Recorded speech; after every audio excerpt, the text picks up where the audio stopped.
नमस्कार, नियमित कार्यक्रम 6 प्रश्नमा यहाँलाई स्वागत छ। म राजीव खत्री। हिजो मात्र हरितालिका तीज सकिएको छ। आज गणेश चतुर्थी, भोलि ऋषि पञ्चमी। समग्रमा अझै पनि तीजको माहौल छ। हरितालिका तीजको धार्मिक मात्र नभई सामाजिक, पारम्परिक, त्यसैगरी सांस्कृतिक महत्त्व आफ्नै किसिमको छ, जसले गर्दा हरेक वर्ष मनाइने तीजको नारीलाई व्यग्र प्रतीक्षा रहन्छ। यसका सामाजिक, सांस्कृतिक, त्यस्तैगरी पारस्परिक महत्त्व अधिक छ। कोरोना भाइरसको सङ्कटले चाडपर्व पनि प्रभावित बनेको छ। मठ मन्दिरहरू बन्द रहेका छन् भने भिडभाडले गर्दा सङ्क्रमण फैलिने डर उत्तिकै छ। तर खुसी खोज्न टाढा जानु पर्दैन। आफ्नै घरभित्र रहेर पनि चाडपर्व मनाउन सकिन्छ। यसपटकको तीज पनि यसरी नै मनाइएको छ। तीज भन्नासाथ गीत सङ्गीत जोडिएर आफै आउँछ र तीज गीत भन्नासाथ झट्टै सम्झना आउने नाम हो कोमल ओली। आज हामीसँग हुनुहुन्छ लोकप्रिय गायिका तथा राष्ट्रिय सभा सदस्य, सांसद समेत हुनुहुन्छ उहाँ कोमल ओली हुनुहुन्छ। उहाँसँग हामी विशेष गरी यो चाडपर्व, त्यसै गरी उहाँका केही व्यक्तिगत कुराकानी, यसै गरी केही राजनैतिक कुरा पनि उहाँसँग हामी जोड्छौँ। कोमलजी, यहाँलाई स्वागत छ। धन्यवाद। आराम हुनुहुन्छ? हजुर, ठिक छु। अब यो कोरोनाको सन्तास र सङ्क्रमणको बीच यहाँको तीज कस्तो भयो? अब अरूको जस्तो हुन्छ, मेरो पनि त्यस्तै भयो। किनभने चाहिँ अब कोरोनाको यस्तो सन्तास छ कि हामी सबैजना योबाट बस्नको लागि यसको सुरक्षा हामी आफैले अपनाउनु पर्ने अवस्था छ। र योबाट हामीले यसको विकल्प छैन, यसका सुरक्षाका अन्य कुनै उपायहरू छैनन्। यसको लागि हामी एउटा भौतिक दूरी कायम गर्नु, घरभित्र बस्नु, धेरै अरूसँग सम्पर्कमा नआउनु, पटक पटक हात धुनु, जे भए पनि आफ्नो सुरक्षा आफै गर्ने अवस्था भएको हुनाले यो वर्षको तीज चाहिँ दिदीबहिनीहरू, तर पनि मैले कति सामाजिक सञ्जालहरूमा देखेँ अझै दिदीबहिनीहरू जम्मा भएर नाचगान गरिराख्नु भएको थियो। दर खाएका विभिन्न फोटोहरू, तस्बिरहरू उहाँले पोस्ट गरिरहनु भएको थियो, जुन चाहिँ त्यो पनि घातक हुन सक्छ। त्यस कारणले गर्दा म त बिल्कुल घरमै बसी, म घरमा पनि सामाजिक दूरी कायम गर्छु। किनभने कहिलेकाहीँ म बाहिर गइरहेको हुन्छु, बाहिर गएर आउँदाखेरि मैले कहिलेकाहीँ म ढोकाका ह्यान्डलहरू समाउँछु, गाडीको स्टेरिङ समाउँछु, गाडीको ह्यान्डल समाउँछु, होइन, अरू बसेको ठाउँमा कतै बसेको होला। त्यो कारणले गर्दाखेरि म घरमा आइसकेपछि पनि हात खुट्टा धोएर ड्रेस चेन्ज गरेर पनि म बुवा मुवासँग अलिकति म डिस्टेन्स मेन्टेन गरेर बस्छु, ताकि अरू घर परिवारलाई पनि, आफूभन्दा अरूलाई पनि यो सङ्क्रमण नफैलियोस् भन्नको लागि चाहिँ हामी आफैले पनि घरमा पनि, यो त मेरो घर परिवारको सदस्य हो, यो त मेरा आमा बुवाहरू हुन्, यिनीहरू मेरा दाइ भाउजूहरू हुन्, अथवा मेरो श्रीमान हो, त्यस कारणले उहाँहरूलाई छैन होला, सर्दैन होला भन्ने कुरा, जुन किसिमको घरको मान्छेप्रति विश्वास गर्ने, बाहिरको विश्वास नगर्ने अवस्था पनि छैन। त्यसै कारणले गर्दाखेरि सानो सानो कुरामा पनि ध्यान दियो भने चाहिँ नि हामी सुरक्षित रहने अवस्था रहेछ। अनि सानो सानो कुरामा हामीले लापरवाही गऱ्यौँ, केयरलेस गऱ्यौँ भने चाहिँ नि यसमा चाहिँ हामी आफैले पनि सुरक्षित हुने अवस्था रहँदैन। पक्कै पनि हामीले चाडपर्व मनाउँदै गर्दा यो विषम परिस्थितिमा छौँ र यो विषम परिस्थितिलाई हामीले त्यसरी नै मनाउन पनि जरुरी छ। अब यो तीज भन्नासाथ तीज र कोमल ओली चाहिँ पर्यायवाची शब्द जस्तो बनिसकेको छ कि कतै न कतै तीज भन्नासाथ तपाईँको नाम नसम्झिने त कमै होलान् र तपाईँको गीत बिनाको तीज त खल्लो हुन्छ दिदी भनेर भन्ने मान्छे कति छन्? प्रशस्त। म चाहिँ यो वर्ष अब राजनीतिक कारणले गर्दाखेरि अब संसद चलिराखेको थियो, त्योभन्दा पहिले कोरोना चलिराखेको थियो, अनि कोरोनाको लकडाउन सुरु भयो। अब हामीले गीत पनि म र मेरो बहिनीले गर्ने कि भन्ने पनि सोचेका थियौँ, पशुपति भाइसँग पनि गर्ने कि भन्ने पनि सोचेका थियौँ, तर पनि पशुपति फेरि गाउँमा हुनुहुन्थ्यो। अनि त्यसपछि गीत लगभग अब मेरो फुर्सदको बेलामा गर्थेँ मैले। यसबाट अलिकति संसदको काम कारबाही पनि एकदमै हामीले छोटो समयमा बजेट पास गर्यौं, छोटो समयमा नीति तथा कार्यक्रम पास गर्यौं। त्यो कारणले गर्दा एकदमै हाम्रो समय प्याक थियो, समय थिएन हामीसँग। अनि त्यसैले त्यो समयलाई सदुपयोग गर्नको लागि चाहिँ र कोरोनाबाट बच्नको लागि एकदमै यो संक्रमणबाट हामी बच्नको लागि अपनाउनु पर्ने सुरक्षाका उपायहरू पनि ध्यान दिनुपर्ने थियो। त्यसले गर्दाखेरि चाहिँ नि गीत नगरेपछि यति सामाजिक सञ्जालमा फोन गरेर खोइ त यसचोटि गीत आएन भने यहाँहरू जस्तै मिडिया कर्मीहरू, सञ्चारकर्मीहरूले पनि खोइ त यो वर्ष के गीत आउँदैछ भनेर उहाँहरूले सोध्ने, त्यस्तो एकदमै प्रशस्तै भयो। अनि मैले भने यो वर्ष कोरोनाको कहर छ, हामी जम्मा भएर नाच्न सक्ने, भेला हुन सक्ने स्थिति पनि छैन। त्यसै कारणले मेरा पोहोरपरारका गीतहरू सुनेर यहाँहरूले ती चाहिँ घरैमा टिकटक बनाएर सामाजिक सञ्जालमा राखेर मनाउनु होला भनेर भन्ने गरेको छु। अब यहाँले योभन्दा अगाडि पोइ चाहियो भनेर गीत गाउने यो मेरो लास्टै चोटि हो भन्ने सन्दर्भको गीत गाउनुभयो। कतिले अब कोमल ओलीले गीतै अन्तिम गाउने हुनुभयो कि के हो, तीजको गीत त अब राजनीतितिर पनि सुरु गर्नुभयो भन्ने चर्चा परिचर्चा पनि हुन थाल्यो कि। अब यो हुँदै गर्दा पनि अब गएका वर्षका गीत, त्योभन्दा अघिल्ला वर्षका गीतहरू र अब यहाँसँग बसेर कुराकानी गरिरहँदा एउटा दर्शकको अपेक्षा पनि रहन्छ। कुनै एउटा गीत एकचोटि हामी सुन्न सक्छौँ? यो चाहिँ परार सालको हो, पोहोर सालको होइन, परार सालको एउटा गीत सुनाउँछु। म र मेरो बहिनी प्रज्ञाले गरेको गीत हो। के छ भने ठुला बाको आँगनीमा त्यसको गीत गाम्ला, केराको पात काटेर सँगै दर खाम्ला, आऊ दिदी बहिनी हो, आऊ दिदी बहिनी हो, गरौँ रमाइलो, आगुम्साला तिजमा कता भइने हो, आऊ दिदी बहिनी हो, गरौँ रमाइलो, आगुम्साला तिजमा कता भइने हो, आगुम्साला तिजमा कता भइने हो। गीतले भने जस्तै भयो नि त यो वर्ष कोरोनाको संक्रमणले को कता। हजुर। अब यो तीजमा गाइने गीतहरू विशेष गरी नारी संवेदनासँग जोडिएका हुन्छन्। यो अहिले पो आफ्नो पीडा राख्ने माध्यमहरू धेरै किसिमका छन्, तर कुनै समय त तीज नै कुर्नुपर्ने, त्यसमा पनि सिधा भन्न नसकेर गीत सङ्गीतका माध्यमबाट भन्नुपर्ने अवस्था थियो। अब यहाँले गाउने गीतहरू जति पनि छन् यसलाई हामीले सरसर्ती हेर्दा यहाँले आफ्नो मनको कुरा भन्नुभएको हो या आफ्नो खुसी साथ बाँचिरहेको जिरहेको जीवनमा बारम्बार गरिने प्रश्नलाई व्यङ्ग्यको रूपमा मात्रै यहाँले ती गीतहरूबाट सम्बोधन गर्नुभएको के हो? तपाईँले बडो रोचक र सान्दर्भिक प्रश्न सोध्नुभयो। गीतहरू जहिले पनि प्रतीकात्मक हुन्छन्, त्यो गायक गायिकासँग संयोग मिल्ने हुन्छ, मिल्न सक्ने पनि हुन्छ, नमिल्ने पनि हुन्छ, मिल्न सक्ने पनि हुन्छ। त्यस कारणले गर्दा गीत चाहिँ नि समाजको तात्कालीन समयको कन्टेम्पोररी टाइमको चाहिँ नि सिचुएसनको त्यो चाहिँ ऐना हुन्छ। त्यसै कारणले गर्दा तर तीजको गीतहरू पर्वका गीतहरू भएको हुनाले चाहिँ यसमा हामी धेरै बाहिर जान सक्दैनौँ यसको क्राइटेरियाबाट, होइन। तीजको आफ्नै सङ्गीत हुन्छ, आफ्नै प्रकारको एउटा धुन हुन्छ, सङ्गीत हुन्छ, सङ्गीतबाट हामी टाढा जान सक्दैनौँ।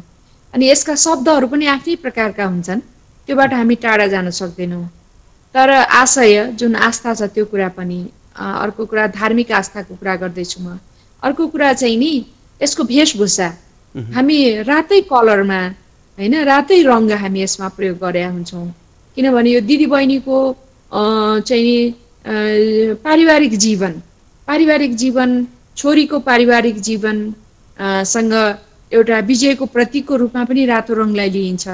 जुन छोरीले चाहिँ आफ्नो जीवनमा मैले विजय प्राप्त गर्न सकूँ, विजय प्राप्त गर्न सकेकी छु भन्ने एउटा प्रतीकात्मक रूपमा, होइन, रातो रङ भने विजयको प्रतीक हो।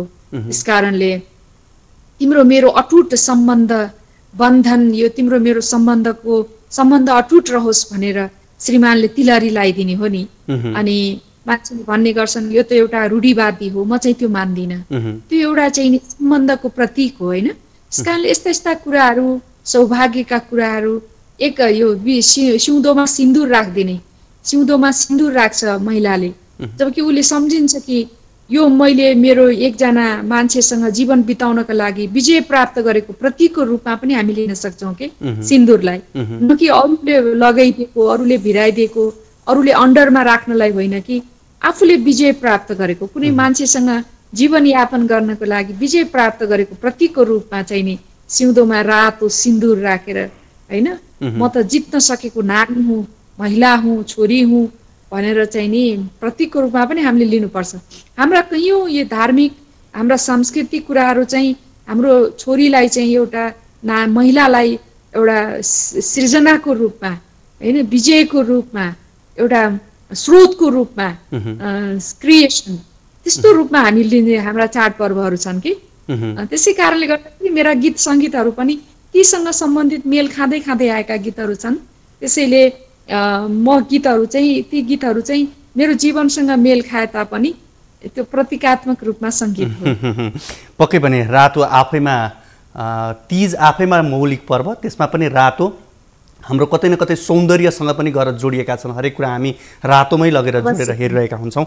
अब यसरी हेर्दाखेरि गीत सङ्गीत होस् या फेसनमा होस्, यहाँको आफ्नै किसिमको स्टाइल छ कि यो स्टाइल यहाँले क्रिएट गर्नुहुन्छ या गर्दै जाँदा बन्छ, के हुन्छ? दुइटै हो। यो स्पेसल भन्ने त छैन। म चाहिँ अलिकति फरक खालको पहिलादेखि नै हो, म सानैदेखि नै स्कुलमा पढ्दाखेरि बच्चादेखि नै म अलिकति फरक खालको ड्रेसहरू लगाउने त्यस्तो खालको मेरो चाहिँ बानी थियो। अहिले चाहिँ नि पछिल्लो समयमा पछि अब गायकीमा होस्, सञ्चार क्षेत्रमा काम गर्दाखेरि होस्, म चाहिँ अलिक कम्फर्टेबल ड्रेसहरू, आफूलाई अलिकति सुट हुने खालको, सजिलो हुने खालको, अलिकति ग्ल्यामर पनि देखिने खालको तर त्यसमा चाहिँ भद्रपन पनि देखिने खालको लुगाहरू चाहिँ बढी मन पराउँछु। सबै प्रकारको ड्रेसहरू, फेसनहरू मलाई गर्न मन लाग्छ। अहिले पछिल्लो समयमा राजनीतिमा आइसकेपछि म राष्ट्रिय सभाको सांसद भएको हुनाले कुनै पनि औपचारिक कार्यक्रमहरूमा म सधैँ नेपाली साडी, आफ्नो साडी चोली मै चाहिँ लगाउने मेरो चाहिँ नि अलि बानी बसेको छ। अनि मलाई साडी चाहिँ कम्फर्टेबल पनि लाग्छ। अब यो गीत सङ्गीत होस् या फेसनमा यहाँले आफ्नो स्टाइल आफै क्रिएट गर्नुहुन्छ, राजनीतिमा चाहिँ आफ्नो स्टाइल आफै क्रिएट गर्नलाई कतिको सजिलो हुँदो रहेछ? प्रायः जस्तो मेरो बहिनीले पनि मेरो ड्रेसहरू, वेशभूषाहरू हेरिदिन्छ, यस्तो खालको लुगाहरू लगाऊ तिमीले होइन भनेर यसो सिकाउँछ पनि। त्यसै कारणले यहाँले मलाई राजनीतिमा के सोध्दै हुनुहुन्थ्यो? अब यसरी नै फेसनमा, सङ्गीतमा आफ्नो स्टाइल क्रिएट गरे जस्तै राजनीतिमा चाहिँ म आफ्नो छुट्टै किसिमको पहिचान, आफ्नो छुट्टै किसिमको स्टाइल क्रिएट गर्छु भन्न चाहिँ कतिको सहज हुँदो रहेछ? सकिन्छ, त्यसमा पनि नसकिने कुरा होइन। किनभने राजनीति पनि त एउटा कुनै परापूर्व परम्परादेखि चल्दै आएको जस्ताको तस्तै सधैँभरि हिँडिरहँदैन। समय परिस्थिति अनुसार फरक खालले पनि भूमिकाहरू व्यक्तिले निर्वाह गर्न सक्छन्। पार्टीको कुनै आफ्नो पार्टीको सिद्धान्तमा रहेर मैले आफ्नो व्यक्तित्व निर्माण गर्न सक्छु, मैले आफ्नो धारणा बनाउन सक्छु, मेरो चाहिँ नि मेरो धारणाहरू राख्न सक्छु। जति पनि आफूभित्र चाहिँ नि ज्ञान हुनु पर्यो, स्पेस चाहिँ जहाँ पनि पाइन्छ। त्यस कारणले स्पेस बनाउन सक्ने चाहिँ त्यो तपाईँमा भर पर्ने कुरा हो। अब त्यो आफ्नो स्पेस बनाइसकिसकेपछि त्यसमा टिकिराख्नको लागि र आफूलाई व्यवस्थित ढङ्गले राखिरहनका लागि चाहिँ कतिको गाह्रो हुँदो रहेछ? गाह्रो छ, कुनै पनि कुरा सजिलो छैन। यो कुरा मलाई सजिलो होला, म यो कामबाट चाहिँ म सजिलोसँग सफलता प्राप्त गर्न सकुला भनेर चाहिँ मानव जातिले हामीले नसोचे हुन्छ। अहिले कोरोनाकै बारेमा पनि हामीले चाहिँ नि हामी विश्वमा मान्छेले के जितेको थिएन, मै हुँ भन्ने देशहरू, विकासको चाहिँ नि पराकाष्ठा, चरम पराकाष्ठामा पुगेका, चरम चुलीमा पुगेका देशहरू, विकसित देशहरूले पनि आज एउटा सानो आँखाले देख्न नसक्ने भाइरसका लागि औषधि बनाउन नसक्ने अवस्थामा त्यो भाइरसले कसरी क्रिएट गर्दै होला त? त्यसैले सफलता सँगसँगै अवसर सँगसँगै चुनौतीहरू जहाँ पनि बराबर रूपमा त्यही लेभलमा आइरहेका हुन्छन्। त्यसकारणले त्यसलाई कसरी म्यानेज गर्ने भन्ने कुरा चाहिँ हो। त्यसैले राजनीतिमा पनि सजिलो छैन, कुनै पनि क्षेत्रमा सजिलो छैन, चाहे गीत सङ्गीत क्षेत्रमा होस्, चाहे सङ्गीत के अरे सञ्चार क्षेत्रमा होस्, चाहे व्यवसायमा होस्, चाहे चाहिँ कुनै जुनसुकै पेसामा पनि तपाईँ यदि आफूलाई यो पाटो मेरो लागि सजिलो छ भनेर हिँड्नुहुन्छ भने त्यहाँ चाहिँ कुनै तपाईँले प्रगति गर्न सक्ने अथवा कुनै तपाईँको लागि स्पेस रहेनछ। जहाँ स्पेस हुन्छ त्यहाँ मेहनत गर्नै पर्ने हुन्छ त्यो स्पेस प्राप्त गर्नको लागि। त्यसैले गर्दाखेरि चाहिँ राजनीतिमा पनि प्राप्त गर्न सक्नुहुन्छ, तर त्यत्तिकै मेहनत गर्नुपर्ने हुन्छ। यहाँको भिडियो गएको छ, ठिक छ, अब ठिक छ। जस्तो हामी छिमेकी राष्ट्र भारतमा हेर्न सक्छौँ, विशेष गरी कलाकारहरू र एउटा भिन्न विधामा रहेर काम गरिरहेका व्यक्तिहरू राजनीतिमा जमेर काम गरिरहेको हामी देख्न सक्छौँ। सफल पनि बन्नुभएको छ, कतिपय कवि कलाकारहरू सबै जमेको देख्न सक्छौँ। नेपालको सन्दर्भमा हेर्ने हो भने यहाँ लगायत केही व्यक्तिहरू जो गायन लगायत विभिन्न क्षेत्रबाट राजनीतितर्फ आउनुभएको छ।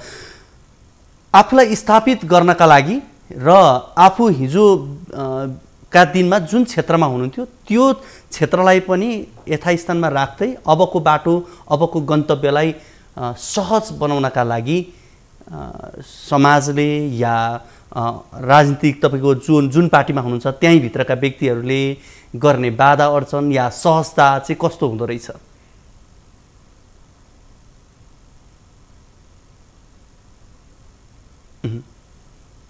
मलाई सुन्नुभएको छ यहाँले?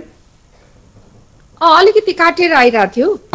तपाईँले भन्नुभएको आशय चाहिँ मैले बुझेकी छु। हजुर। अब भारत अब यस्तो एउटा देश हो जहाँ चाहिँ नि कलाकारहरूलाई अहिले त्यहाँ सम्मान्य प्राइम मिनिस्टर मोदीले चाहिँ एकदम राम्रो स्पेस दिनुभएको छ। चाहे बाबुल सुप्रियो हुनुहोस्, चाहे चाहिँ नि स्मृति इरानी, उहाँले चाहिँ आफ्नो क्याबिनेटमै ल्याउनु भएको छ। हिजो अस्ति मात्रै बाबुल सुप्रियोको नयाँ गीत पनि रिलिज भइरहेको छ कि त्यो गीतमा चाहिँ स्वयं प्रधानमन्त्रीको पनि त्यसमा सानो एक्टिङहरू राखिएको छ। दूरदर्शनले खुब बजाइरहेको छ। अनि स्मृति इरानीको पनि विगतका वर्षहरूदेखि नै उहाँले जब ठाउँ दिनुभयो असाध्यै राम्रो, अरू मन्त्रीहरूको भन्दा धेरै राम्रो चाहिँ नि उहाँले आफ्नो पर्फर्मेन्स देखाउनु भयो। त्यसकारणले अनटेस्टेडहरूलाई चाहिँ हामीले अवसर दिनु पनि पर्छ। त्यसकारणले मलाई लाग्छ हाम्रो सरकारले पनि म जस्तो मान्छेलाई पनि स्पेस दिनुपर्छ भन्ने लाग्छ कि त्यसैले हामी जस्ता अब नयाँ मान्छेहरूलाई पनि स्पेस दिनुपर्छ। अनटेस्टेडहरूलाई पनि समय टेस्ट गर्नु पनि पर्छ। त्यसकारणले त्यहाँ चाहिँ एउटा जिटिभीको कार्यक्रममा त्यहाँको त्यो फिनाले ग्रान्ड फिनालेमा बाबुल सुप्रियो आएर चाहिँ एउटा गीत गाउनुभयो। गीत गाइसकेपछि उहाँले भन्नुभयो कि मैले आज यो मञ्च पाउँदाखेरि म यति गदगद छु कि म जस्तो भाग्यमानी मान्छे को रहेछ कि म आज मन्त्री भए तापनि यस्ता अग्रजहरूको अगाडि आएर मैले यसरी आफ्नो गीत राख्न पाउनु भनेको चाहिँ मेरो लागि अहोभाग्य हो भन्नुभयो। तर यहाँ चाहिँ अब मैले गीत गाएँ भने अथवा तपाईँको कार्यक्रममा पनि मैले गीत प्रस्तुत गरेँ भने कोमल ओली त के अरे गीतै गाइरहेछ अझैसम्म, सांसद भइसकेको मान्छे के गीत गाइराखेको होला, अब त्यो त सुहान नि। अब यस्तो भन्ने चाहिँ म कमेन्ट्सहरू मलाई त्यस्तो प्राप्त हुन्छ होइन। त्यसपछि मलाई लाग्छ कि हाम्रो थिङ्किङ कस्तो छ होइन। गीत गाउनु अथवा अरू पेसा गर्नु भनेको राजनीति त मेरो पेसा त होइन नि। राजनीतिबाट मैले कमाइ खाने पनि होइन होइन। त्यस कारणले मैले कमाउनु गएको पनि होइन। त्यस कारणले राजनीति भन्ने कुरा चाहिँ मेरो सेवाको त्यो क्षेत्र हो। त्यो क्षेत्रलाई मैले व्यवसाय पेसा बनाउनु हुँदैन। त्यसैले गर्दाखेरि मलाई कसैले बोलायो, गीत गाउन लगायो, कसैले मलाई मञ्च दियो, मैले कहीँबाट केही कार्यक्रम गरेर मैले पारिश्रमिक पाउने भएँ भने त त्यो मेरो आम्दानीको स्रोत भयो नि। त्यस कारणले गर्दा त्यस हिसाबले चाहिँ हेरिनुपर्छ भन्ने लाग्छ।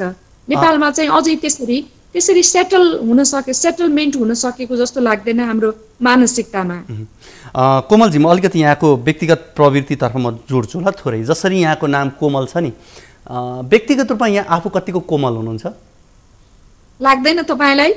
तपाईँले जो समय माग्नु सजिलोसँग समय दिए, तपाईँलाई बिहान आफू फोन गरे हैन, मैले पत्र। अब तपाईँ बाइ द वे मेरो आज फोन बिग्रियो, सम्पर्कमा आउनुहोस् किनभने तपाईँलाई के होला, तपाईँले अर्को गेस्ट कसरी खोज्नु होला, किन म आफै रेडियोमा काम गरेको हुनाले गेस्टले कहिले फोन नउठाइदिँदाखेरि, सम्पर्कबाट बाहिर बसिदिँदाखेरि त्यसको समस्या त्यो सञ्चारकर्मीले कति बिहोर्नु पर्छ भन्ने कुरा चाहिँ मलाई थाहा छ कि। अब मैले यो यहाँ नामसँगै यहाँको काम व्यवहार कतिको कोमल छ भन्ने कुरा मैले किन पनि जोड्न खोजेको भने नि, विशेष गरी कलाकर्मी साहित्यकारहरू अलिक भावुक हुन्छन्, कोमल हुन्छन् भनिन्छ। अब यहाँको त नामै पनि कोमल, मैले अघि नै भनिसकेँ।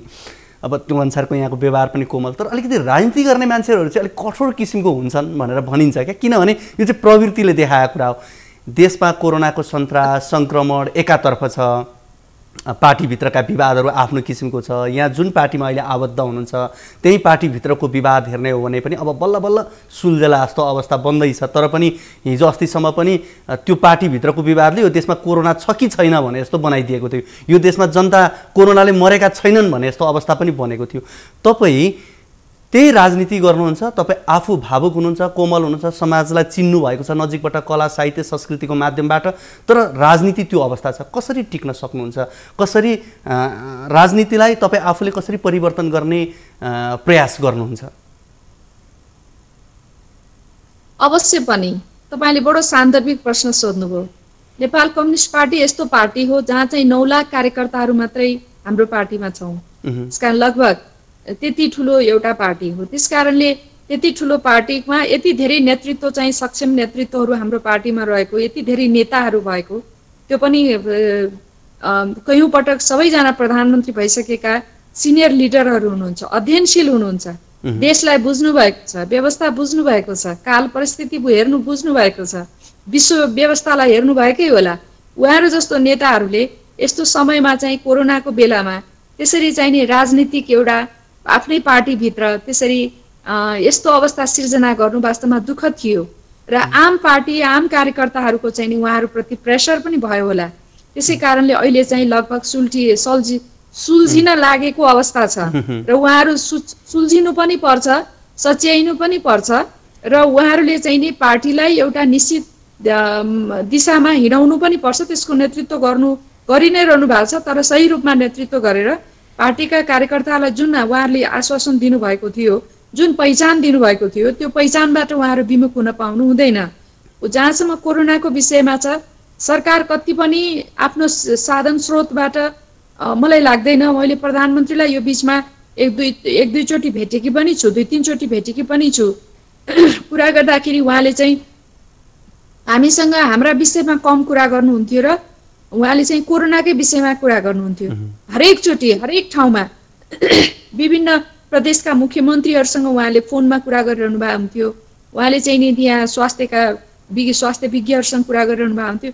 सिर्फ उहाँलाई चाहिँ सम्माननीय प्रधानमन्त्रीलाई चाहिँ एउटै मात्रै चिन्ता थियो कि यो कोरोनाबाट जनतालाई कसरी चाहिँ बचाउने भन्ने। सरकारको ध्यान चाहिँ मलाई त्यतातिर थियो जस्तो लाग्छ। तर पार्टीमा चाहिँ नि अब यो सधैँभरि यस्तो समयहरू त आउँदैन होला। जुन समय आयो त्यो चाहिँ सबैका लागि चाहिँ एउटा अलिकति चित्त दुखाइको अवस्था थियो। तर पार्टीका कार्यकर्ताहरूको दबाब, अन्य सेकेन्ड जेनेरेसन भन्छु म चाहिँ, सेकेन्ड जेनेरेसनको नेताहरूले जुन किसिमको एउटा बाटो निकास दिनको लागि प्रयत्न गर्नुभयो, त्यो नेतृत्वले चाहिँ उहाँहरूको पहल, उहाँहरूको प्रयासले गर्दा र सिनियर नेताहरूको सुझबुझले गर्दाखेरि अब चाहिँ ट्र्याकमा आएको छ। अब हामी करिब अन्तिममा नै आइसकेका छौँ। अब यहाँको आगामी दिन राजनीति सँगसँगै आफ्नो गायन, यो दुईटालाई कसरी सँगसँगै लानुहुन्छ? के छ अबको भावी योजना यहाँको एकदमै संक्षेपमा? धेरै धेरै धन्यवाद। अब अहिले त कोरोनामै छौँ, त्यसकारणले सबैजनाले कृपया आफ्नो स्वास्थ्यको लागि ध्यान दिनुहोला। तपाईहरूको लागि सरकारले गर्छ, राज्य छ, तर भए पनि औषधि छैन, हस्पिटल छन् तर बस्ने ठाउँ, आइसोलेसन आइसियु वार्डहरू छैनन्। त्यसकारणले अहिलेको समय भनेको चाहिँ एकदम हामी सुरक्षित रहने समय हो। मलाई लाग्छ यो 5-6 महिना अझै जान्छ। अरू मेरो व्यक्तिगत कुरा गर्दाखेरि फुर्सदको समयमा अब म भित्र एउटा सङ्गीत छँदैछ, त्यसकारणले म तपाईँलाई निराश पार्ने छैन। मेरा गीत सङ्गीतहरू आउने नै छन्। अबको यात्रा भनेको चाहिँ नि मेरो राजनीतिक यात्रा नै हो। म आफूलाई राजनीतिमा समर्पण गरिसकेँ। त्यस कारणले गर्दाखेरि आउँदा दिनहरूमा पनि मलाई तपाईँहरूले एउटा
सांसद कोमल ओलीसँग विशेष गरी तीजका सन्दर्भ र त्यो सँगसँगै समसामयिक राजनीतिक विषयमा रहेर पनि कुराकानी गऱ्यौँ। आजको कार्यक्रमको निर्धारित समय सकिसकेको छ।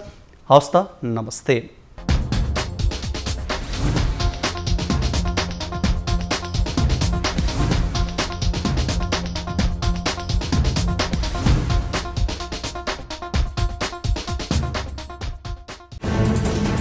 कोरोनाले सृजना गरेको सङ्कटमा पल पलका न्युज अपडेट र हर क्षेत्रको कभरेजका लागि न्युज 24 नेपाल युट्युब च्यानललाई सब्स्क्राइब गर्नुहोला।